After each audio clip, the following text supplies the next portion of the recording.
A warm welcome to each one of you. This is the Naomi Talk Show with you, Trudy Liz Kenya, and kama kawaida, I'd like to appreciate each one of you that has become part of the big family that we are growing to become. Asanteni sana. And to everyone who is coming across our content for the very first time, allow me to say, karibu nyumbani, because this is a place where you'll get three things from every program that you get to watch on our channel.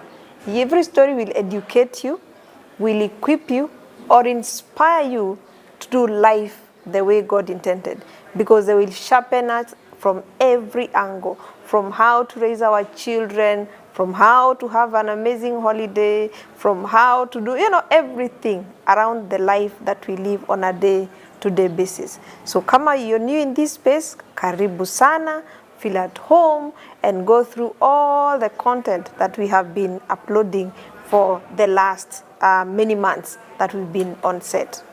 So today we are going to take an interesting turn.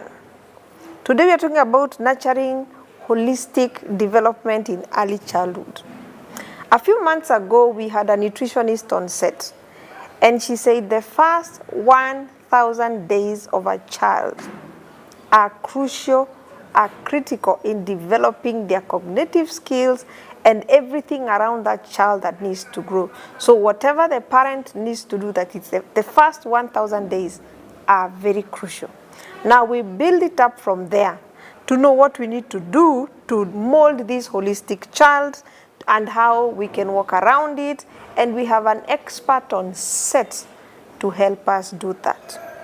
Because at the end of the day, you also don't want a child who is academically progressing, doing very well, and not doing so well in other spaces around their life or that thing that pertains their day-to-day lives. Tuko pamoja? So without taking much time, I want to bring on set the expert who will take us through this.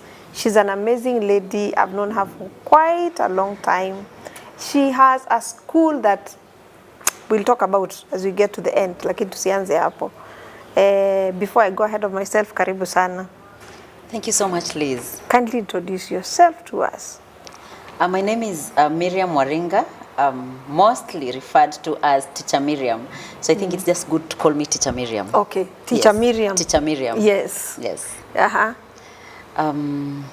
What do I need to say about myself? I am a teacher, like I've just said. I trained to teach in high school, to teach English and literature. But then I have always been very passionate about children. So I taught in high school for some time, then resigned, went into private practice, started a daycare, which has since grown into a school, and went back to school and did my master's in child development. So now I am fully into child development. Wow. Yeah. I love that. I have seen your school grow through the stages. Na watu wanaiongelelea.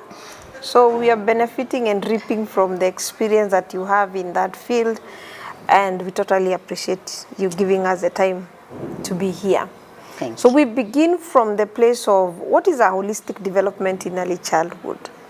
So holistic development, just like you've referred to it, holistic means whole. Yeah, so when you talk about holistic development, we are talking about complete, wholesome development. So development that looks at all the domains of a child. So we are talking about a balanced child, a child who has developed physically, emotionally, socially, cognitively, morally, and spiritually. That is a complete person. We are talking about the physical, the spirit, the soul, like just a total being, a total child. That is what holistic development is all about. Yes. So let me ask, the environments we raise our children in, do they have an effect on raising that holistic child? Oh, definitely. Definitely. Because you see, if we have an environment that is limiting, that is not rich enough, that is suppressing. You know, there are environments, Liz, that could suppress development. For Not just for example? children, but even for an adult. If you're in an environment where you are constantly criticized, for instance, constantly shut down, constantly not, appreciated, what happens to you? You dim. You start feeling small, right? But if you're in an environment that expects you or that encourages you to bring out the very best of yourself, you start flourishing, you start thriving. Now, if that would happen to an adult, what about a child? So if a child is in an environment where they are constantly being told, shut down, shut up, people are talking as if the child is not a person, Oh dear. you know? And I know we have had such kind of statements. Yeah. Maybe even some of us growing up. Yes. You know, shut up. Why are you talking when people are talking? So who is the child supposed to think they are? So if you're in such an environment, what happens? Your self-esteem slowly goes down. So you are scared. You are never sure of yourself. If the environment is so restraining, like you are given instructions in the morning, stay indoors, don't step out. Kwanza hiyo that's a major challenge, especially in the urban setup. I know. So we wake up, we prepare to work, especially over the holidays. Yeah.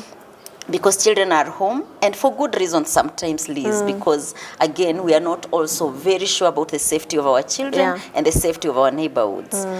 But imagine this child who is constantly kept indoors, told don't go out, don't open that door, there is the remote, there is food, so there is nothing new, no exploring.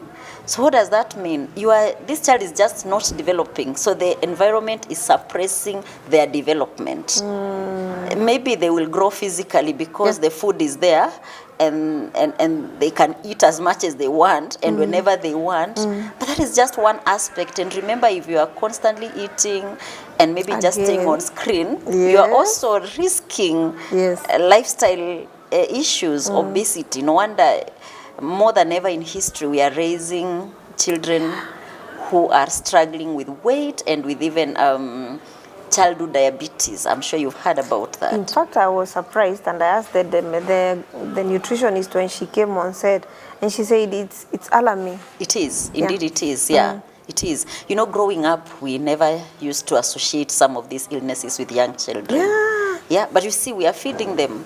And I'm sure the nutritionist must have said this, on a lot of starch, a lot of processed food, because we want also them to be comfy as they are watching their television, so they stay indoors and they don't go out. So they are munching like throughout biscuits, popcorns, sugary drinks.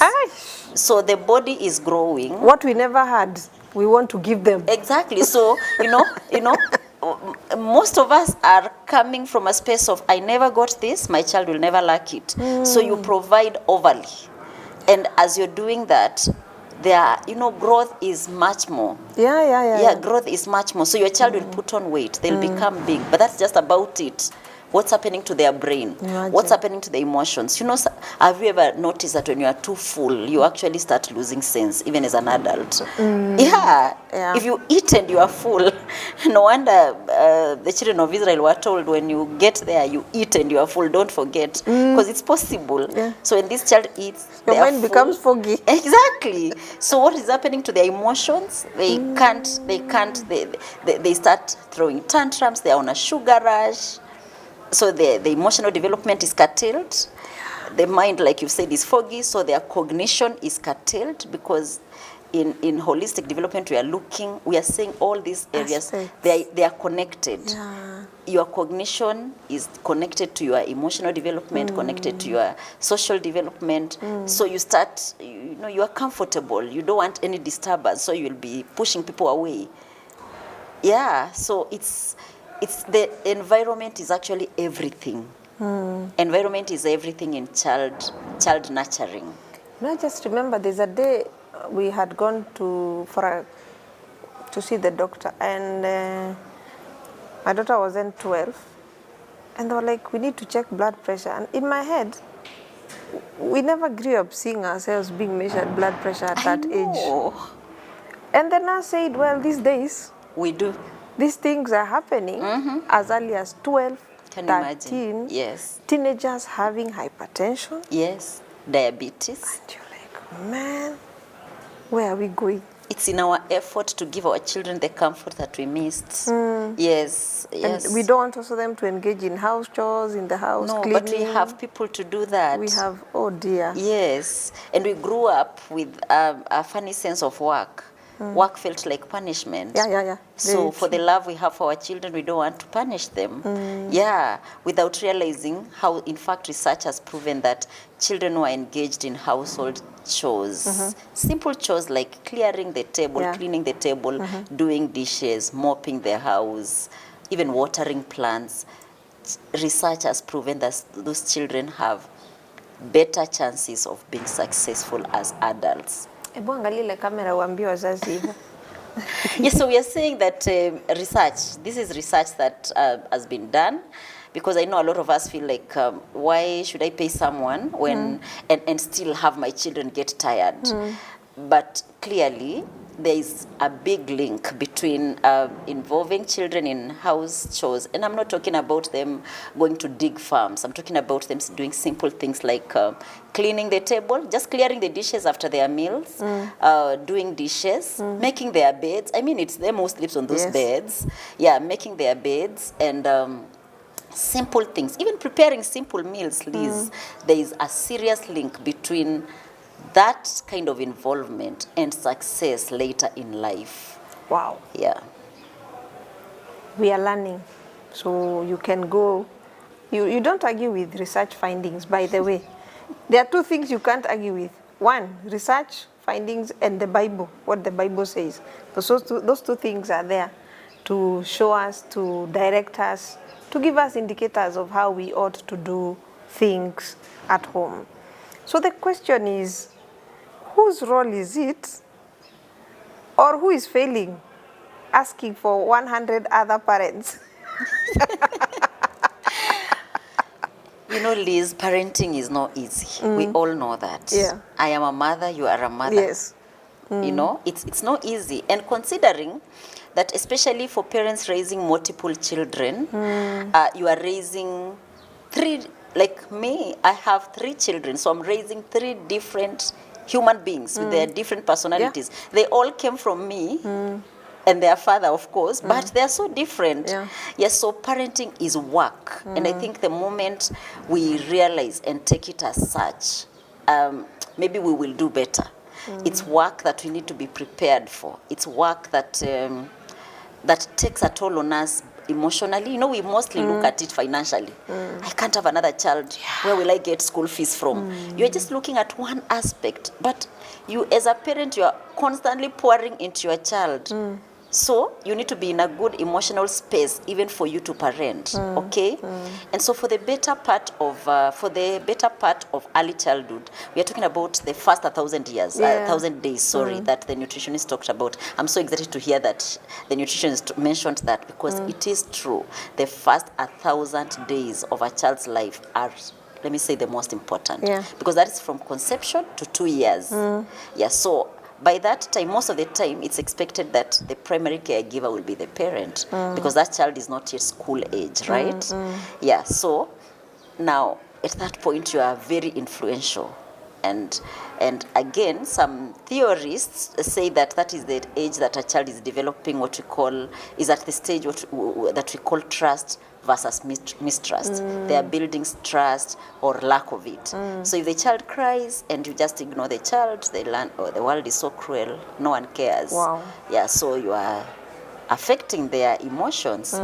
They may grow up thinking, why should I care? No one cared. But we don't think about such things, you know. In fact, traditionally, you'll hear people say, let them cry, anapanua lungs. Yeah, aliye tu, anapanua lungs vizuri. But ideally, as you let the child panua the lungs, what is happening? The child is beginning to think. So no one cares. Okay. Yeah, no one cares. They stay with their diaper, it's so wet and heavy. Yeah. And they're, you know, they're getting those sores, and it's already a communication to the brain. They may not verbalize the frustration, but they are feeling, I'm not cared for. You know, you take them to feed them. You just no communication. You're not even looking at them. You're watching something on phone as you are feeding. Or even you are suckling, the child is suckling and you're not even looking at them. And you know, when a child is suckling, they are constantly looking at you. By the way, they're always looking at you. I'm sure you know that as a mother. I know, you bring the memories. Yeah, I'm trying to see. So the child is suckling and they're just looking. And sometimes they'll bite and look at you. Yes, so that they see how you react. Because they're like, and you can imagine, especially in this era, how many mothers are nursing their babies as they hold their phone. Oh, no. Already another communication. Yeah. That you're not so important. This is a duty I have to do. When I'm done with you, I'll place you down there and continue with my things. You know, so it's a whole lot of things to nurture a child. And now back to your question, where does the rain start beating? I'll say at every stage, a child has different needs. When the child is in the hands of the parent, especially those very first initial years of development, and Liz, early childhood sets the tone for a person's life. Yeah. A lot of us walking this earth not being in our best forms is because of our childhood traumas. We have issues that we have not dealt with from our childhood and we have not healed from, and however much we mask ourselves, it's just not working. They say it's not giving. It's not okay. Yeah, so at those years, it's the role of the parent. I'm assuming the primary caregiver is the parent. Yeah. Or whoever is the primary caregiver, that's the time to stimulate your child's brain. Let them be in a rich environment, even as a newborn. You know, I ask who, because we are also in a season where the mothers their role is to give birth and hand over the baby to a nanny. Yeah, and it's an issue of concern, and from the nanny to the teacher, you know? So from the nanny to the teacher. To the teacher, yeah. That's why I wanted, again, we had a person who was talking to us about reconnecting at the family level. And he said, there's no way you just drop the baby, rush to work, and expect to come and catch up with them when they're teenagers. It doesn't Let's work. talk. That's the truth. They won't want to talk to you, I tell you. Who the hell are you? No, they wouldn't even want to see you. Yes. They will be disappearing into their rooms until when you are gone. Trust you me. So at that early age, the parents clearly. Exactly. I mean, even sometimes hens do better than us. Imagine. They guard their little chicks. They cover them. You can see, you try to get near there, you can see, like, wow, this one is fighting, you know, mother hen instincts.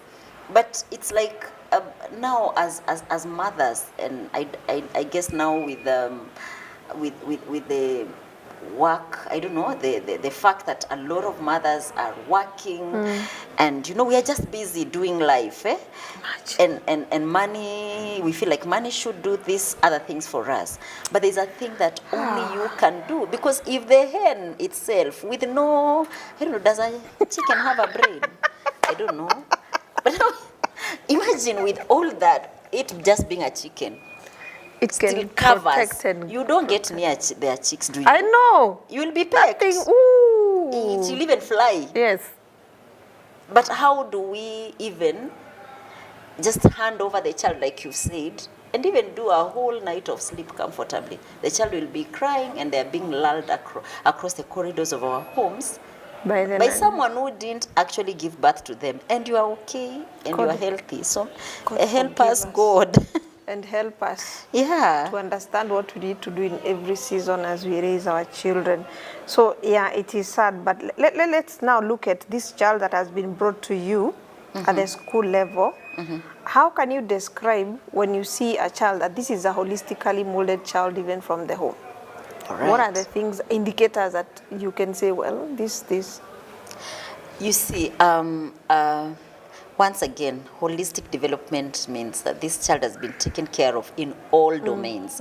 We have about 5 domains of development: the cognitive, emotional, social, physical. We have also moral, and we have spiritual. A lot of people don't talk about the spiritual part and the moral part, but it's very important. Yeah, so when you see a child that is, of course, physically, a child needs to be the right size for their age. Yes. So we are not saying a child who is too big for their age or too tiny for their age until they look malnourished. So that means physically the child has not been taken care of. If this child, again, and they have no underlying condition, because again we have conditions that will affect a child's physical growth. Yeah, so for physical, you're talking about even the use of motor skills, the gross motor skills. The gross motor skills are the big muscles, the legs, the hands. Can the child walk? If the child is supposed to be walking, are they walking? If they are not, have they been diagnosed by with a condition then that is affecting that mobility, in essence affecting their gross motor skills? At early years, is the child able to, does the child have a grip? You know, simple things like crayons. I don't know what parents make of when you're told buy a packet of crayon. I don't know.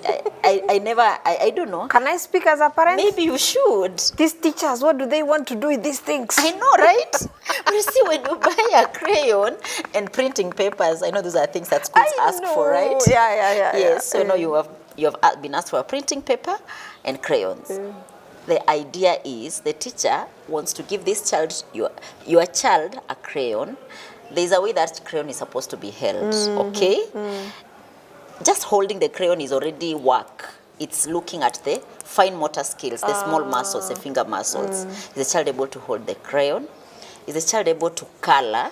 Just the grip. We're not even talking about coloring within the margins. Yeah. Just holding The and grip. Yeah. ata akicolor all over, it's still fine. So that coloring, so again, you can't color when you are looking away. Yes. We're also talking about eye and hand coordination. Okay. All that is learning. Can the child coordinate the eye and the hand? Does the child have a grip? Because if the child is coordinating the eye and the hand, then we are also talking about concentration. Yes. There is no school that will teach concentration. Until now we are having a lesson on concentration. It's activities. Yeah, so now these activities, as we do all these activities, if you're looking at a child, the child doesn't have a grip, so already that tells you the physical growth is not okay. The child doesn't have fine motor skill. The fine motor skills are not fully developed. You go outside, you're hopping and skipping. The child can't. Gross motor skills are not okay. So physically, the child is not okay. You want the child to look at you in the eye. You are trying to talk to the child. The child can't look at you. So that is, in as much as there is an aspect of cognition, again, there is also the physical, because we are looking at each other. Yeah, so you look at all those things before you even go to looking at cognition. Emotionally, you put the child together with other children. And their children, you will put them together with other children, they will always isolate themselves. Every time they'll pick their toy and go to a corner. You observe that constantly. What does that tell you? Socially, They are not developed. the child is not developed. The child cannot manage in a group. They can't participate in group activities. That means they will not be doing turn taking. Okay? And so emotionally, they are also feeling frustrated, because you see, if you go to a place and you're feeling like I don't belong here or I can't mix with these people, what are your emotions going through? You want to run away, literally. You are uncomfortable. So you see the interconnectedness with all this. That's why we can never look at a child and say, even if this child doesn't like mixing with other people, that child is so smart, that is good enough. No. Even if the child is cognitively very developed and still can't work or play with other children, social development, that's a concern. If the child is constantly cannot express their emotions well, they are always screaming, crying, rolling on the floor, you know, that means emotionally they are not developed. If they are struggling to do activities that the other children are doing at their age, that means they are not physically developed, and it's also affecting their emotional development, because they'll be feeling like they don't fit. So you are looking at all these things and saying, for holistic, I mean, a child needs to be looked as a whole. We cannot pick one aspect, and say the child is fine. No. And that is actually even how us as adults should be. Because even if you present super papers with great grades, Liz, and you can't team play, because you are socially not fully, okay. Wired to, yes, to work so with the rest. who will benefit from your wonderful papers? The company will not benefit. So, and you see, you can't start developing holistically as an adult when you never did as a child. And that's why we are talking about children, because childhood sets the pace for growth and development later in life. So that, what I'm hearing you say, the day we bring you that child, there are those things that you look at before even say this child is an A student. Yes. And it has to begin from home. By all My means. fellow parents. By all means, Liz. It has to begin at home. Yes. I don't know that you're feeling this, dear parents. Don't wait for the teacher to perform magic on your child, because that's what we expect. I know, and parents can be so harsh on teachers. My goodness, that's why we say our reward is in heaven, Liz. Yeah, clearly. We cannot be rewarded down here. It's not easy. Oh, okay, forgive us. I'm apologizing on behalf of very many other parents out there, because we bring and we expect super magic. Yes. Yes. And if this is not working, my son came when he was antisocial, sorry to use that word, and still he has not moved from that level. Why are you not doing something about it as the teacher? Oh dear. Can you imagine you're asking the teacher why you're not doing that about it, and you will come in the evening from work, sit down with your phone to update your status. Yes. Okay, maybe the other parent is on his laptop, all right? And the child is just there alone. Ideally, you are not socializing with your own child, and you want the school to help your child to socialize. Lord have mercy on us. Imagine, it is sad, but we thank God for these sessions, that they give us a slap, a wake-up call as parents to be able to do something, and especially when they're in their tender age and they're trying to. Actually, it reminds me of a friend of mine who had gone to pursue her master's, and she was home with the books and trying to read, and the small one around 3.5 is trying to catch the attention. So he just grabbed the books and went with them to the kitchen. You know? So the mother is like, what is wrong with you? One in Asoma, you know. Then quickly it dawned on her, this guy is trying to get my attention. Yeah, it's true.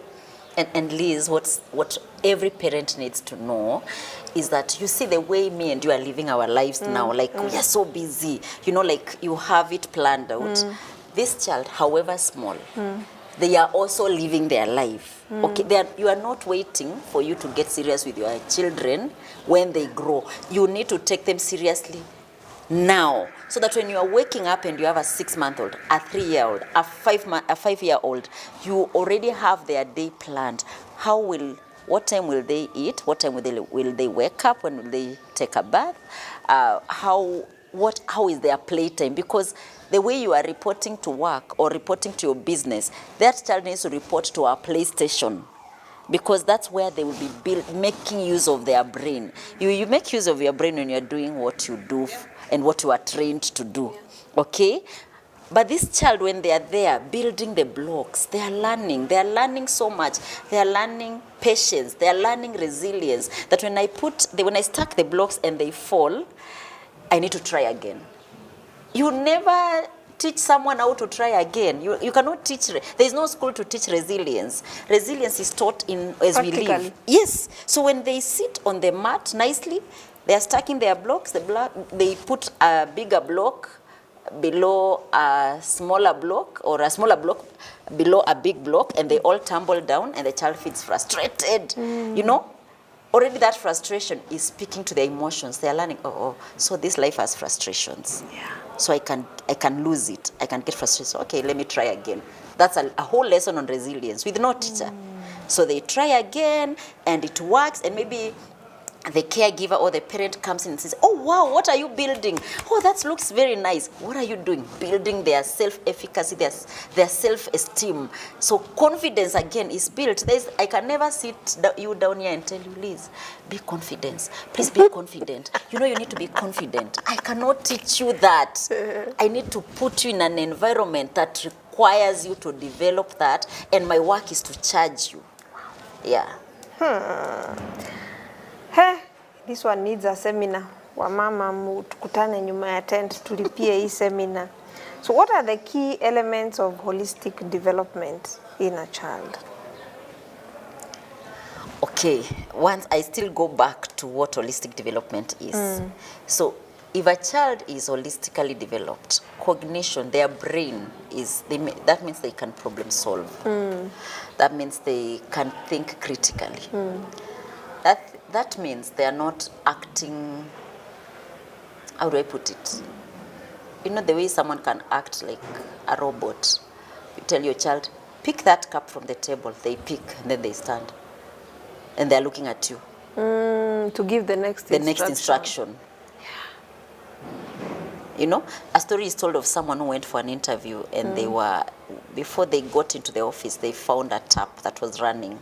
And so when they got to the office, the boss or the to-be employer asked them, when you are coming in, did you see a running tap? Then he says, he got a bit confused. He says, which one? Says, just check outside. I think there's a tap that is running. The guy just went, checked again, and came back and said, yeah, the tap is running.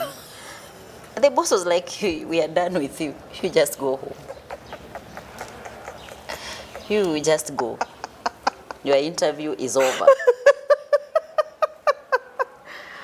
Oh God, common sense is not common. Clearly. Yeah, so we are talking about problem solving, critical thinking, logical reasoning, you know. Can this child just, you know, even think? And we are when you talk about that, we're not talking about, you know, that high level thinking. Yeah. We are talking about age appropriateness, because how a teenager will think is not how a preschooler will think. A preschooler could still be in concrete stage of development where they cannot visualize a cup. They need to see a cup for them to know this is a cup. But a teen is at what we call formal operational stage of reasoning. So they are able to visualize things. They're able to create mind, you know, imaginations. They can actually travel. They can be telling you stories about a country you have never been to because their brain is grown, you know. So we are talking about helping and noticing that your child is able to use their cognitive ability at the appropriate age. Even speech is an aspect of cognition. If a child is at past 2 years, no underlying condition again, and they are still not speaking, 3 years, they have not learned how to express themselves verbally. They are always just pulling you to take you to what they want, you know? And your neighbors are just telling you, it's just a delay, the child will be fine. Then you need to ask, what's happening in this house? Do we talk to this child? Is the caregiver engaging this child enough? Because language, again, is picked from the environment. So if the child has gotten to a particular age and they are not displaying the milestones that they should be displaying at that age, that means the child is not growing holistically. That's why when we go to clinic, the nurses will check the weight. When the children are younger, Liz, they check their head circumference. A lot of mothers don't know why that is checked. You know, even me, I didn't know. Now I want to know. You know? Go and past that stage. You never know.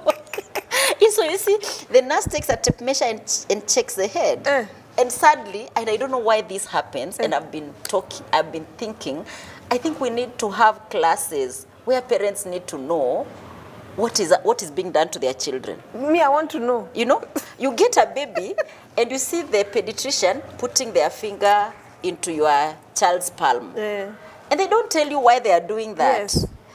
There is even a score. Children are scored at birth, Liz. Like what they call the Apgar score. So later when your child starts delaying in development, that's when you are asked, what was the Apgar score for your child? I have no idea. Like, what is that? Even me, I don't know. You know, and that is a score that if at birth, if a child, it's usually out of 10. I guess for, I don't know if in other, I don't know if that is standard, but I know it's usually out of 10. So if a child's score is, let's say 4/10, and later the child maybe development is delayed and such. So, you know, going back to that score, you'll be like, there were issues right at birth, maybe just not, maybe picked. They were just not picked. But you see your child is being scored and you don't know why they are being scored and you don't know what is being scored. They are taken to the pediatrician, weight is checked. The list the nurse will tell you, or the best the nurse will tell you, is go see the nutritionist. Something that maybe you should have been told when you were expecting that child, or just before you got that child, so that you watch on their nutrition. They check the head circumference to see if the brain is growing. Yes. Or, again, if the head is growing too big, there could be water retention. But anapimwa, unachukua mtoto wako, you go home. Honestly, I had never bothered. With all my 3 children, I think I have never even bothered to know why they do. I know they used to do it, but yeah. And you can imagine, it's so many of us just not knowing what is being done to our children until later. In fact, even when we look at the clinic card, the booklet, you know, it has very clear guidelines on developmental milestones per age. When does a child get a social smile?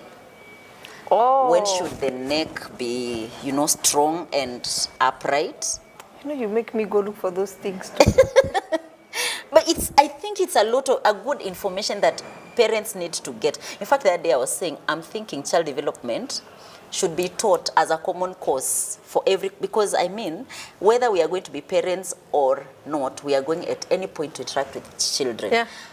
Our nieces, our nephews, our neighbors' children, they are our business, because this is our future. Exactly. Yes, this is our future. So we cannot just be so unconcerned. You know? So I was like, I think this thing needs to be taught, because you can see the way we are walking the earth, so clueless. You know? You will get a child at 5 years, and you're asking the parent, why the child has never started school? No. Why? The child, I was waiting for the child to start talking. Okay. Delayed speech. That's delayed speech.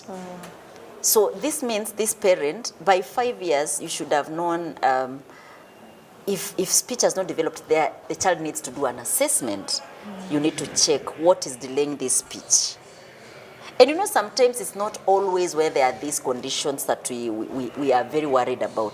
Sometimes it's just environment, like we talked about. If the environment is it's not rich, a child needs to be brought up in a rich environment, not rich in terms of 70 inches screen. I'm not talking about that level of richness, or a packed fridge. Where there is harmony in short. Yes, it's rich. There is peace. There is engagement. You know, the child anaongeleshwa, you know, it's not like a object walking the house. It's not like the person we turn to entertain us when we have nothing else to do. From morning, the child needs to hear you, Liz. Good morning. How was your night? Whether the child is speaking or not, they are recording. Yes. When people wake up, they say good morning in this world that I have come. Yes, you know? by the way. Yes. So you don't have to wait for them to start talking. You need to, even as you change their diaper, you need to talk to them. So those are indicators. So the indicators of holistic development are per age. What should a child be doing at 3 months, for instance? If the child is supposed to be having social smile and they are not smiling, then are they developing okay? But you see, a normal parent out here, okay, most of us, as long as the child is, because when you come home in the evening, what do you check? Mtoto alikula?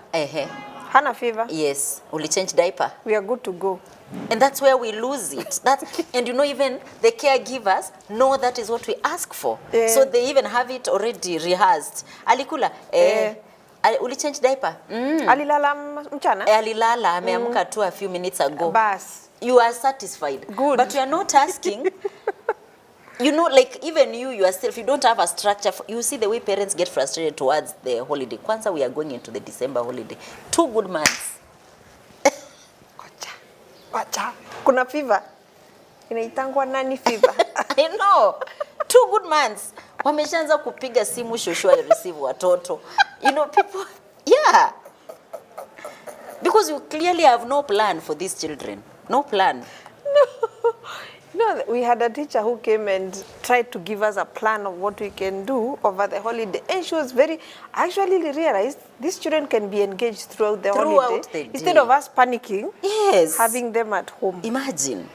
Anyway, but hapo kwa delayed milestone, I think there is a problem. I had a speech therapist say, these days she's having more children being taken to her office.